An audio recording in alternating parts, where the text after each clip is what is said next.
Assalamualaikum warahmatullahi wabarakatuh. Perkenalkan, nama saya Aditya Pratama dengan kelas 3. Saya akan menjelaskan tentang power steering elektrik. Berikut pemeriksanya. Cara kerja elektrik power steering atau EPS. 1. Pada saat kunci kontak diputar ke posisi on, maka steering control module di electric power steering akan mendapatkan suplai aliran listrik. 2. Saat kondisi standby, panel lampu indikator elektronik power steering akan menyala. 3. Pada saat mesin dihidupkan, maka noise suppressor akan menginformasikan pada ECM untuk mengaktifkan motor elektrik, dan cloud akan menghubungkan batang kemudi steering dengan motor elektrik. 4. Ketika roda kemudi mulai diputar oleh pengemudi, maka akan dideteksi oleh torque sensor.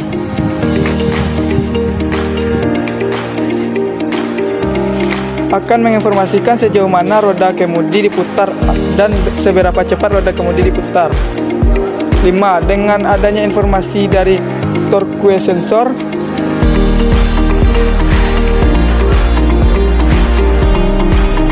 steering control module akan mengirim arus listrik ke motor listrik sesuai dengan yang dibutuhkan. 6. Vehicle Speed Sensor atau FSS akan menginformasikan kecepatan kendaraan steering control module ketika kecepatan kendaraan tinggi, yaitu sekitar di atas 80 km per jam. Maka steering control module akan memerintahkan menghentikan aliran listrik ke motor elektrik, sehingga clutch agar terlepas dengan steering main shaft, namun steering wheel masih terhubung sampai dengan rack and pinion. Akibat roda kemudi terasa lebih berat supaya lebih stabil saat kecepatan tinggi. 7. Hal tersebut dilakukan dengan menjaga tingkat keamanan pengemudi, karena ketika kendaraan berjalan cepat dan roda kemudi ringan dapat membahayakan pengemudi karena roda kemudi akan lebih responsif. Oleh karena itu, kerja power steering akan dimatikan sementara.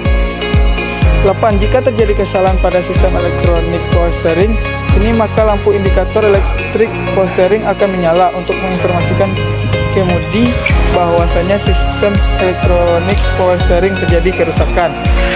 Baik, itulah cara kerja sistem power steering elektrik. Komponen-komponen yang terdapat pada power steering elektrik yaitu setir atau steering wheel, motor,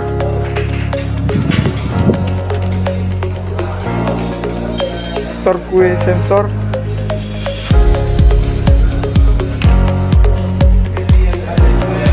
ECU, sensor CKP, crankshaft, posisioner, gear sensor, dan sensor FSS. Ya, itu komponen dari power steering elektrik. Kerusakan yang biasa terjadi pada power steering elektrik adalah gangguan pada motor steering elektrik.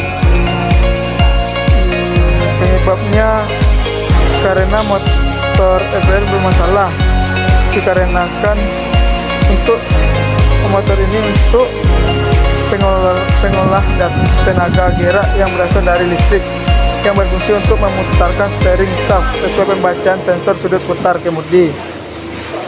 Yang kedua terdapat pada ECU.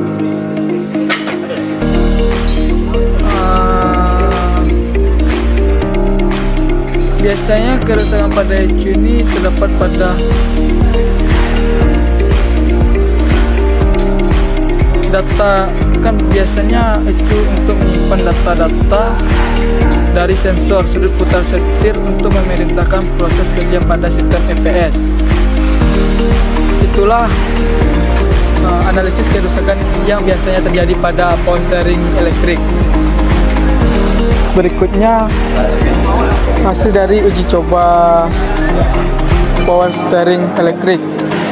Pertama dicolokin dahulu kabelnya. Oke, colokan. Kedua ditempelkan ini massa sini. Terus di on kan kunci kontak. Setelah di on kan, tekan gas ini sekali, tekan dan pada saat ditekan tuh setirnya terasa lunak atau mulus. Pada saat dimatikan kunci kontaknya, setirnya pun agak terasa keras.